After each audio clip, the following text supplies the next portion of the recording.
Praise lord.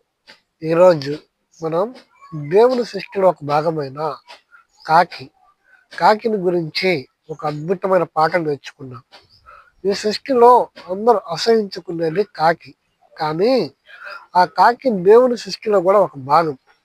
ఆ కాకి వేకువని లేచి నిన్ను కావు కావు అంటూ నిన్ను నిద్ర మేలుకొలుపుతుంది. అంటే ప్రార్థనకి సమయమైంది, ఓ సోమరి లే, నీవు దేవుణ్ణి స్తుతించు, నీ పరిస్థితులన్నిటి మీద ఆయన నీకు అధికారం ఇచ్చాడు అని చెప్పి అది మనల్ని పాఠం నేర్పుతుంది.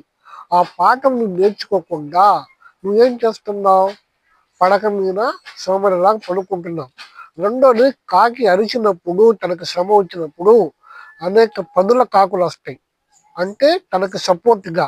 అలాగే నీకు ప్రార్థన అవసరమైనప్పుడు నీ సంఘంలో ఉన్న సావాసంలో ఉన్న బిడ్డల్ని నువ్వు ప్రార్థన సావాసం అడిగి, ప్రార్థన రిక్వెస్ట్ అడిగి, నీ ప్రతి పరిస్థితికి సమాధానము నువ్వు పొందుకోవాలని చెప్పి కాకి పాఠం నేర్పుతుంది. మరి నువ్వేం చేస్తున్నావు? వారి పక్కకు పోకుండా, వీరి దగ్గరికి వెళ్ళకుండా, దైవజనుడు చెప్పింది వినకుండా, దేవుడు చెప్పింది వినకుండా నువ్వు ఇష్టారాజ్యంగా చేస్తున్నావు. అందుకే నువ్వు ఆ శ్రమల్లో, శోధనలో, కీడులో ఉన్నావు.